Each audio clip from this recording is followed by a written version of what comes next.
Les vraies voix Sud Radio, 17h-19h, Frédéric Brindel. Nous y sommes avec cette question que nous vous posons. Dans un instant, nous entrons dans le grand débat. Nos trois vraies voix du jour, je vous les représente. Mathieu Hoc, secrétaire général du think tank Le Millénaire. Abdoulaye Kanté, policier et auteur de Policiers enfants de la République. Priscilla Ludowski, militante et co-autrice de Gagner pour que la politique change vraiment nos vies. Faut le lire ça, parce que donc, on a besoin de réponses. Oui, le titre c'est important. Bon, très chers amis, vous auditeurs de Sud Radio, nous sommes prêts, c'est parti pour le grand débat. Les vraies voix Sud Radio, le grand débat du jour.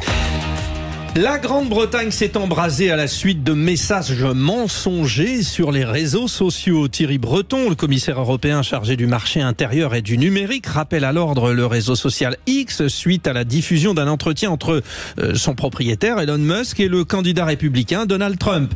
Florent Pagny alerte ses fans suite à une utilisation frauduleuse de son identité sur un faux compte avec l'aide de l'intelligence artificielle. L'outil semble glisser entre les mains de l'humanité.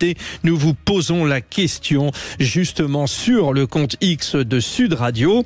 J'ai déjà les premiers chiffres, donc la question est la suivante. Pour vous, les réseaux sociaux sont utiles, nécessaires, dangereux, intéressants. Vous dites utile à 36%, vous dites nécessaire à 42%, vous dites dangereux à 9% et vous dites intéressant à 12%. Ça, c'est très intéressant, sachant que vous êtes vous-même membre des réseaux sociaux, puisque je vous ai demandé de répondre sur les réseaux sociaux.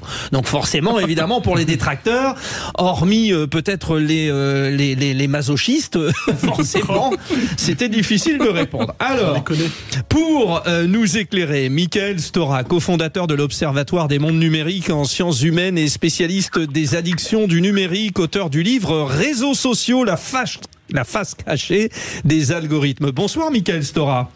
Oui, bonsoir. Alors, c'est les réseaux asociaux, c'est pas les réseaux sociaux. Ah, eh bien oui. Alors, privatif. Oui, privatif, ça me fait penser ça. Agusi, privatif, le goût, ça c'est. Avec Louis de Funès et Coluche, voilà. Bon, très important. Michael Stora, vous venez d'entendre la consultation. Nos auditeurs qui ont répondu sur les réseaux sociaux X disent quand même utilité nécessaire. Vous nous confirmez que ça part de ça, la tâche principale du réseau social, c'est ça dans un premier temps? Écoutez, moi je trouve ça très intéressant votre petit sondage, mais je suis étonné que on trouve que les réseaux sociaux soient utiles. Je pense qu'un GPS est utile, par exemple, mais un réseau social en lui-même, c'est plutôt un espace où les gens que vous voyez vous-même, alors je parle pas de X ou ex-Twitter qui se dit utile parce qu'il diffuse de l'information, parfois trop d'ailleurs, ou parfois un peu complotiste, mais au-delà, les réseaux sociaux, Facebook, Instagram, c'est des gens qui montrent des choses qui n'ont pas forcément une grande utilité, à part peut-être une utilité pour son propre narcissisme. C'est très intéressant, on va dire le mot par lequel vous entamez le débat, et je dis bravo parce que moi, étant journaliste professionnel, je me dis qu'effectivement l'utilité de l'information passe d'abord par un média et non pas par un réseau social, et ça tendrait à penser finalement que l'utilité du réseau social a aussi cette valeur informative. Réaction, je viens vous revoir, Michael Stora, mais réaction de nos trois vraies voix. Priscilla Ludowski, ça c'est intéressant. Pour vous, vous auriez répondu quoi Justement, j'y réfléchissais et je répondrais un peu de tout, en vrai. Parce que je pense que ça dépend de qui répond. D'où on parle. Je veux dire, aujourd'hui, à notre époque, quand on lance un business, quand on lance son activité professionnelle, ça devient compliqué de ne pas être sur les réseaux sociaux en fonction de l'activité, sachant qu'en plus c'est pas à la portée de tous de faire une publicité, de passer une publicité pour sa société sur TF1 par exemple. En tout cas sur les grandes chaînes, ça coûte. Dans le journal aussi ça coûte, et le réseau social quand on l'ouvre c'est gratuit au départ. En tout cas, bien vu. Donc là vous soulignez la question de l'activité professionnelle, un aspect utilitaire. Voilà. Après c'est dangereux. Je pense qu'on en parlera tout à l'heure avec l'IA, mais c'est dangereux parce que pour tout ce qu'on sait, et surtout on en voit qu'une infime partie de ce qui peut être dangereux, parce qu'on a des personnes qui travaillent dans la modération chez les grandes boîtes, Facebook et compagnie. Et d'ailleurs, il y a un documentaire qui est intéressant qui s'appelle Les Travailleurs du clic, où on a un témoignage d'une personne qui est modérateur et qui a, au niveau de sa santé mentale, a été fortement touché parce qu'il voit des choses atroces qui sont freinées avant que ça nous arrive. Et je pense j'ai une grosse pensée pour ces personnes-là parce que moi, j'aurais vraiment pas pu travailler dans ce domaine-là parce que c'est vraiment très compliqué les images qui défilent face à ces personnes-là. Et à côté de ça, je pense que, par exemple, si on parle de Facebook, au départ, c'était vraiment le réseau social. Pour les amis, la famille, c'est ce qui permettait de retrouver les siens, etc. Donc, je pense qu'il y a beaucoup de gens qui ont retrouvé des membres de leur famille grâce à ça. Et donc voilà, je pense qu'il y a eu des dérives dans ce à quoi ça sert aujourd'hui. Facebook, c'est un fourre-tout, ça fait tout. Il y a un site inclus de rencontres, il y a une marketplace. Enfin voilà, ça veut tout faire et rien faire en même temps. Donc c'est un peu compliqué, je pense, d'avoir une ligne directrice. Mais voilà, c'est utile, ça peut être intéressant, c'est dangereux. Mais il y a aussi l'aspect, tout ce qui touche à l'information. Bon, alors justement, Priscilla, mais c'est très riche. Mais je savais de toute façon que ce débat allait être florissant. Alors du coup, je reviens, puisqu'on a eu le point de vue de Priscilla, je reviens sur vous, Michael Stora. Priscilla a parlé de ces algorithmes. Il y a cette espèce d'addiction. Moi, je retiens ça. Tout cela est stratégique, on est bien d'accord. Tout est fait pour que celui qui consomme devienne addict. Point d'interrogation. Oui, alors évidemment, vous avez d'ailleurs à Stanford, qui est une grande université américaine, des cursus de ce qu'on appelle de captologie, de captation de l'attention, dont la vocation, en effet, à coup d'algorithmes et de IA, est de vous ferrer, de vous hameçonner, en vous proposant finalement tout simplement des vidéos, des contenus que vous aimez. Et on sait qu'à chaque contenu qui passe, dans ce qu'on appelle le scrolling, vous savez, lorsqu'on passe d'une vidéo à une autre, entre autres dans les stories ou dans les vidéos TikTok, une petite décharge de dopamine, ce qui en soi n'est pas un problème, sauf que vous en avez énormément. Et donc c'est cette accumulation aussi de dopamine, et c'est vrai qu'en plus, le modèle économique des réseaux sociaux repose sur ce qu'on appelle l'économie de l'attention, donc plus du tout sur les clics, mais sur l'économie de l'attention, qui fait que plus vous y restez, plus les réseaux sociaux gagnent de l'argent. Et donc tout cela, évidemment, va favoriser des phénomènes d'addiction entre guillemets aux réseaux sociaux, même si d'un point de vue scientifique, le terme d'addiction aux réseaux sociaux n'est pas encore reconnu, entre autres par la prochaine, on ne sait pas vraiment encore, puisque la prochaine classification psychiatrique va bientôt paraître, et nous verrons, puisque donc comme vous le savez, peut-être ça peut être intéressant, oui, la seule addiction virtuelle qui a été pour le moment reconnu, c'est l'OMS l'année dernière qui a parlé d'addiction aux jeux vidéo en ligne. Bon, alors même chose. Allez, à vous, Abdoulaye Kanté. On avait ces quatre mots: utile, nécessaire, dangereux, intéressant. Vous, je précise que vous êtes très actif sur les réseaux sociaux, en nom finalement de cette police que vous chérissez et que vous essayez de vulgariser à travers ces réseaux sociaux. Exactement. Je pense que, comme disait M. Stora, je rebondis, c'est que quand moi je suis très actif sur les réseaux sociaux parce qu'effectivement, du fait de ma fonction en tant que policier, donc à la fois, nous, on le voit de la manière informationnelle, mais aussi, il y a le côté aussi où vous avez ces personnes qui ont ce besoin de se décharger sur, on va dire, tout ce qui représente l'État, donc notamment la police. Et effectivement, je pense que le mot-clé, le point clé là-dessus, c'est la modération. Parce que on a un gros problème de modération, parce qu'effectivement, certains, ils voient les réseaux sociaux comme une forme d'expression pour pouvoir essayer de mettre leurs émotions, vraiment de s'exprimer, parce qu'ils peuvent pas l'exprimer autrement. Donc, c'est vrai que nous, on doit faire face à cela. Et en parlant de modérateurs, nous avons aussi nos modérateurs à nous au sein de la police nationale, notamment ce qu'on appelle la plateforme Pharos, qui permet justement de pouvoir identifier des contenus, que ce soit haineux, malveillants ou même des contenus terroristes. Vous êtes en train de nous dire qu'il y a un gendarme, pardon pour l'expression, on aurait pu dire un policier, du réseau social. Exactement, oui, c'est ça. Donc vous avez une centaine d'enquêteurs qui, notamment par le biais d'une plateforme qui s'appelle Pharos, qui permet justement de détecter effectivement suite à des signalements qui sont faits par des utilisateurs des réseaux sociaux pour pouvoir signaler des contenus qui sont, on va dire, problématiques. Mais je pense aussi que l'utilité, c'est aussi que ça a permis aussi, peut-être aussi à l'État, tout ce qui est le régalien, de pouvoir aussi chercher de l'information, notamment des notes de recherche aussi sur des individus, ou même aussi diffuser. Là, c'est un peu l'arroseur arrosé, c'est-à-dire celui qui voudrait se servir du système, c'est un peu comme le téléphone qui bip à un endroit. C'est un peu le serpent qui se mord la queue, mais je pense que le gros problème dans tout cela, c'est que comme toujours les 4 points qui ont été nommés, c'est qu'évidemment, le réseau social, c'est tout ça. ça. Mais je pense aussi qu'il faut mettre en place une forme d'éducation sur ces réseaux sociaux. Et aussi, sur les personnes avec lesquelles j'échange, et tout souvent, il y a cette problématique d'éducation. Mais je pense aussi que l'utilité doit être importante. Alors, vous auriez coché quoi, donc, Abdoulaye? Utile, nécessaire, dangereux, intéressant? On peut pas les 4. Ouais, bon, ben, voilà, Le fait d'être vraie voix, c'est un statut de privilégié. Alors, Priscilla m'a fait le coup, Abdoulaye m'a fait le coup, on verra ce que dira Mathieu, mais mais avant, je repasse par Michael Stora. Michael, par rapport à ce qui vient d'être dit sur la notion de modération, quand Thierry Breton, je l'ai rappelé, ça date du 13 août, donc hier, rappel à l'ordre Elon Musk, est-ce que ça sert à quelque chose? Est-ce que il y a une espèce de pouvoir européen qui existe, mais qui est plus que impuissant face à la mondialisation du phénomène? Oui, alors c'est intéressant puisqu'en effet, Monsieur Breton a eu moi je trouve le courage de dénoncer, parce que on va dire que ex-Twitter, comme vous avez pu le remarquer, est devenu un espace concrètement suprémaciste, disons, qui reflète la position d'Elon Musk dans la société. Il l'utilise comme une véritable arme politique, puisqu'il soutient Donald Trump. Et c'est vrai que, comme peut-être vous l'avez lu, mais la Commission européenne ne suit pas les propos de Monsieur Breton, puisque ça serait une incursion dans la politique américaine. Mais au-delà de tout ça, c'est vrai que je pense que le terme de modération a été posé à plusieurs reprises, et d'après moi c'est un enjeu, mais de plus en plus important. Et par exemple, nous avons parlé de Facebook, mais il faut savoir que sur 70 millions de personnes parlant l'arabe, il y a à peine 700 modérateurs de Facebook. Parce que ça coûte cher. Et c'est vrai que c'est un enjeu économique. Et oui, je pense que le Pharos a une fonction tout à fait nécessaire, comme la Commission européenne qui est la première en termes de protection des données, etc.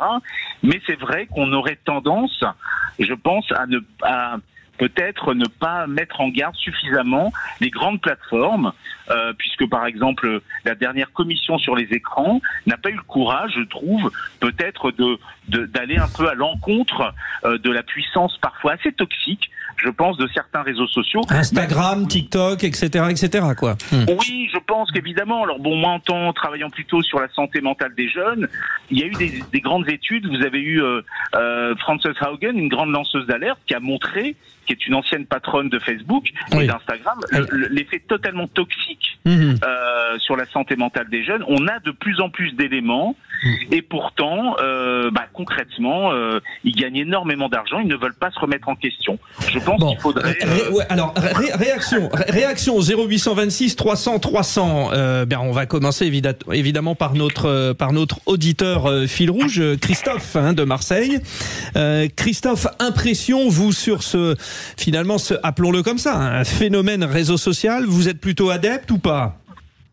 Alors, adepte, oui. Enfin, faut pas se leurrer. C'est quelque chose, comme l'a dit plusieurs de vos auditeurs, pour retrouver des amis, pour communiquer, parce que quand vous avez des gens qui sont à l'étranger, via Internet, ça peut permettre de communiquer et de se tenir informé de leur bonne santé, ou tout simplement de passer un petit bonjour, ou même de se rappeler des fois des anniversaires. Ça, c'est pratique. Oui, ça c'est vrai. Bien vu, ça, c'est important, ça, bien vu. Et préserver des amitiés. Et moi-même, par exemple, hier, j'ai pensé à l'anniversaire de Philippe David, que j'ai le plaisir de remplacer. Et c'est vrai, bon, je l'avais noté, mais sur ce coup-là, le petit réseau social m'a bien aidé. Mais j'avoue qu'il y a une chose qu'on a oubliée, c'est que, alors certes, ça peut servir quand on est un entrepreneur, c'est-à-dire dans le libéral, pour lancer sa société ou pour se faire connaître, ça, il n'y a pas de souci. Mais on a oublié de le dire, on parlait de santé mentale, on a oublié de parler aussi de, moi par exemple, alors j'ai des enfants, je sais pas si c'est bien, si c'est pas bien, mais mon fils par exemple, 4-12 ans, n'est pas sur les réseaux sociaux. Oui, moi j'ai interdit à ma fille, et je viens de lui autoriser parce qu'elle vient d'avoir 15 ans. Alors, je vais expliquer pourquoi ma décision, c'est peut-être dur de ma part, peut-être qu'il y a des gens qui vont dire oui, il faut le laisser vivre, machin, nanana, mais je suis désolé, pour moi, à cet âge-là, ils ne sont pas assez armés pour affronter le harcèlement ou le harcèlement de d'autres personnes sur les réseaux. Exact. Moi, c'est ce que j'ai dit. Je vous ai, ma fille vient d'avoir 15 ans et bing, j'ai accepté, mais pas avant. À l'heure actuelle, je trouve que, alors, c'est pour ma part, je trouve que dans l'éducation, il devrait y avoir des cours là-dessus de prévention. Et c'est sûr, vous avez raison. Déjà, dès le primaire, dès l'âge du CM2 pour la 6e, parce qu'au collège, c'est la première chose qu'ils font. Dès qu'ils voient un événement où un garçon l'école qui est pas habillé ou qui a un événement qui est un peu bizarre, ils sont tous devant leur téléphone à les photographier et ça diffuse et ça part sans vous couper, je pense aussi que s'il est de votre responsabilité en tant que parent, évidemment, de veiller justement à l'éducation, parce que mais vous savez qu'on arrive à une époque maintenant où je pense, en tant que parent, vous pouvez interdire à un enfant au collège d'utiliser son téléphone? Bien sûr que non, justement, c'est ça que je voulais vous dire, c'est que justement. Vous l'avez fait, Christophe. Moi, je l'ai fait aussi en tant que parent. Moi, je l'ai fait, mais je vous assure que certaines restrictions sur Google, ils sont tellement malins que les paramètres que vous allez mettre, les paramètres parentaux que vous allez mettre sur Google, il suffit juste simplement qu'ils téléchargent une autre plateforme sur laquelle ils peuvent interagir et ils arrivent à shunter ces interdictions. Hein. Très rapidement, moi j'ai une fille justement qui utilise les réseaux sociaux aussi et pareil, je la limite effectivement à 2 heures en fait, à 2 heures d'utilisation du téléphone. C'est beaucoup 2 heures. 2 heures, c'est espacé en fait. Du téléphone, du téléphone en général, parce que voilà, j'estime qu'effectivement, il faut parce que l'usage des réseaux sociaux, effectivement, évidemment, je la laisse pas partir surtout parce qu'effectivement, et ça c'est important. Mais encore une fois, je redis, il est de la responsabilité des parents justement de veiller à cela, de ne pas non plus trop interdire l'explication, éducation. Ouais, merci Christophe. Mathieu n'a pas encore parlé.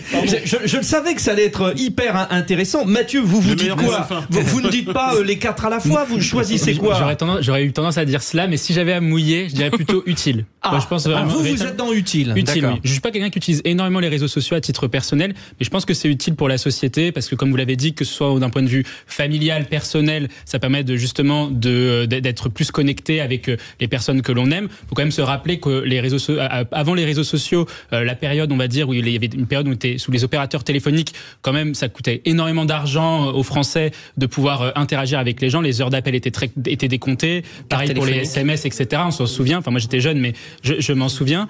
Et puis, c'est aussi très important. Vous avez parlé des influenceurs, des entrepreneurs, mais c'est pareil dans toutes les grandes entreprises, dans tous les secteurs d'activité. Donc, je pense que c'est assez utile. Ensuite, après, moi, je distinguerais 2 choses sur les réseaux sociaux parce qu'on tape beaucoup sur les réseaux sociaux.